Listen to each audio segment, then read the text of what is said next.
निसर्ग संपत्तीनं परिपूर्ण असलेला नाशिकमधील निफाड तालुका. याच निफाड तालुक्यातल्या निसर्गाची भुरळ पडून दरवर्षी हजारो किलोमीटरचा प्रवास करून हे दुर्मिळ आणि विदेशी पक्षी येत असतात, ज्यामध्ये आफ्रिकेवरून येणाऱ्या परदेशी पक्ष्यांची संख्या मोठी आहे. अशाच काही पक्ष्यांचे थवे सध्या निफाडमध्ये पक्षीप्रेमींचं लक्ष वेधून घेत आहेत. उंच आकाशात एका लयीत उडणारे हे पक्षी पाहिल्यानंतर प्रत्येकाला कुतूहल वाटणं स्वाभाविक आहे. माणसासारखा हुशार माणूसही कित्येकदा सांगूनही एका रांगेत धडपणे चालू शकत नाही. वाहन चालकांचं तर विचारूच नका. अशा लोकांनी फक्त एकवार या पक्ष्यांकडे पाहावं, म्हणजे स्वयंशिस्त काय असते ते त्यांना आपोआप कळून येईल.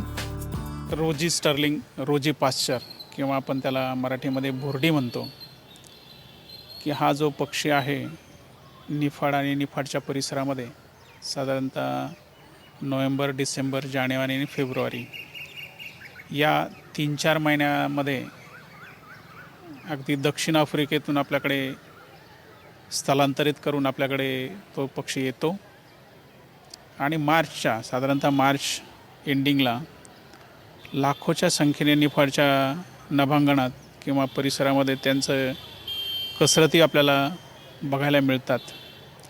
आणि थवेचे थवे, प्रचंड मोठ्या संख्येनं थवेचे थवे आपल्याला बघायला मिळतात. आणि मार्च एंडिंगच्या नंतर ते पूर्ण मायग्रेट होऊन त्या परत आपल्या मायदेशी जातात. निफाड शहरात सकाळच्या प्रहरी गुलाबी मैना सर्वांच्या नजरेस पडते. या पक्ष्यांना इंग्रजीत रोजी पास्टर असं म्हटलं जातं. आपल्या दिलखेचक कवायतीतून हे पक्षी सर्वांचीच मनं जिंकतायत.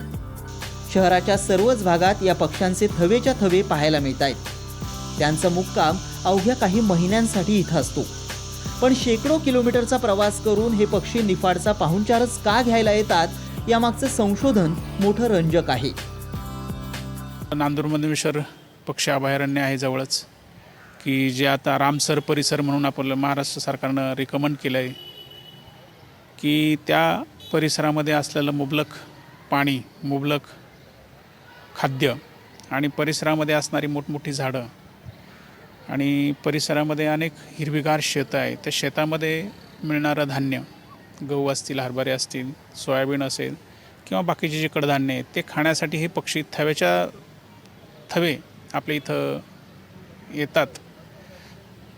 ते इथंच का येतात त्याच्याबद्दल आपल्याला संशोधन होणं गरजेचं आहे. या पक्ष्यांचं आगमन म्हणजे पक्षीप्रेमींसाठी एक आनंदाची पर्वणीच असते. त्यामुळे सध्या या परदेशी पाहुण्यांची मोहक छबी आपल्या कॅमेऱ्यात कैद करण्यासाठी पक्षी मित्रांची झुंबड उडतीये. कॅमेरामन लोकेश माळीसह जयराम पुरी, साम टीव्ही, नाशिक.